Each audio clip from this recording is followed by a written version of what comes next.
All right, let's get right into it. We're going to talk about a massive economic shift that's happening right now, and one person's incredible response to it. We're connecting two things that seem worlds apart: a scary warning from a huge tech company and a $13 million opportunity. How are they connected? Well, that's what we're about to unpack.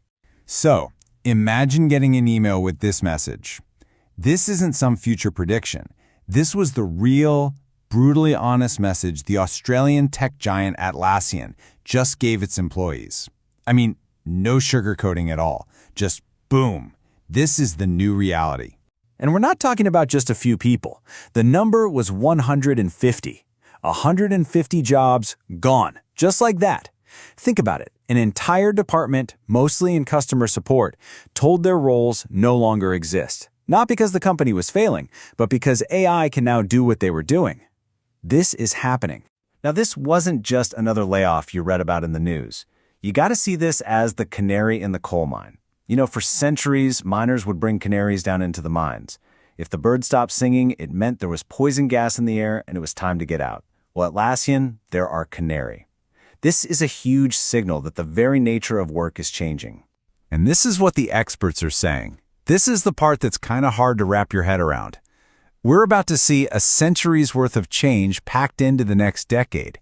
Our brains, they're wired to think in straight lines, but technology, especially AI, it's moving on a curve that's going almost vertical. Okay, check this out, because this chart shows you the sheer scale of the shift.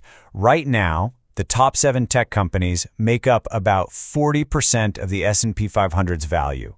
That's already huge. But the projection? In just 10 years, companies tied to AI could make up a staggering 60%.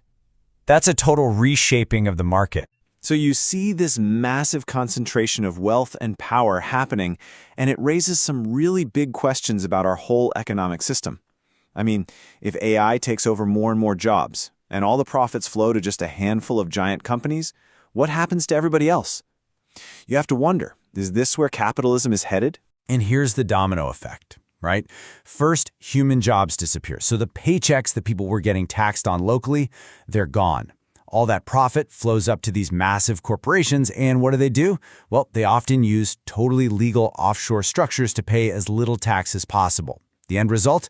National tax revenues could start to shrink, which creates all sorts of new problems for society. It's a pretty intimidating picture, I know. And it brings up the most important question of all. If the robots are taking all the routine jobs, what's left for us? How can a regular person, like you or me, not just survive but actually thrive in this new world?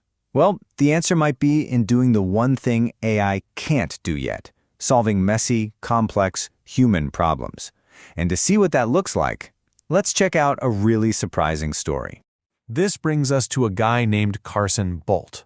He's not a tech bro, he doesn't have a fancy MBA. In fact, he was working 80-hour weeks cleaning carpets. Yeah, you heard that right, cleaning carpets. But somehow, he figured out a way to play in this new landscape and orchestrate these massive deals. I mean, just look at this journey. It's kind of nuts. 7 years ago, he owned 0 property. Today, he's got a pipeline of projects worth over $100 million. And this wasn't some lottery win. This was a deliberate, systematic shift in how he thought about problems. And just look at the numbers on this one single deal he's working on. He invested about $170,000. That's for things like consultants and fees to get a project ready to go. And that initial investment has unlocked a potential profit of $13 million. That's just incredible leverage. So how in the world does he do it? What's the secret? Well, his strategy is actually pretty simple. He actively hunts for what he calls deals with hairs on them.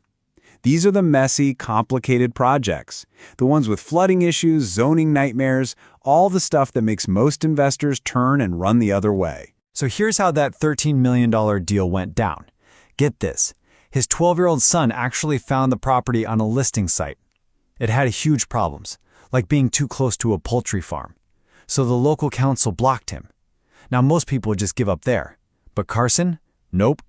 He picked up the phone, cold called a local politician, sold him on the vision, and got the support he needed. He just solved the problem. And this right here is the absolute key to this whole thing. This isn't really a story about real estate. It's a story about a mindset. In a world where all the easy stuff is getting automated, the most valuable skill you can have is being able to solve the hard, messy problems. This is Carson's entire philosophy, and it's the main lesson here. Let me say that again. The bigger the problem, the bigger the payday. Where everybody else sees risk and roadblocks and headaches, he has trained himself to see opportunity and value. And you might be thinking, oh, this guy must be some natural-born salesman, super confident. Absolutely not. He admits he used to be so scared of talking to people, he wouldn't even answer the phone for his own carpet cleaning business. He had to learn this stuff. He forced himself to take action because he was desperate to change his situation. It's a learned skill. So this all boils down to a new set of rules for success. You got to prioritize teaching yourself. You have to take relentless action, even when it's scary, like calling that politician. You got to learn to see the opportunity inside the complexity. And you have to understand a key principle. If you find and solve a big enough problem, the money will find you. Okay, so let's bring this all back to you, right now. The world is accelerating. It's not just changing, it's changing faster and faster. And in a world like that, standing still is the biggest risk you can possibly take. This quote really just says it all, doesn't it? So many people are just sleepwalking into the future, kind of hoping their skills will still be relevant. They're living under the illusion that everything's going to be fine without them having to change a thing. The very first step is to just acknowledge how big this change really is. And that leaves us with this one final, really important question. The future isn't going to be about knowing all the right answers. It's going to be about having the courage to tackle the hard problems. The opportunities are out there, for sure, but they belong to the problem solvers. The only question left is, are you ready to become one?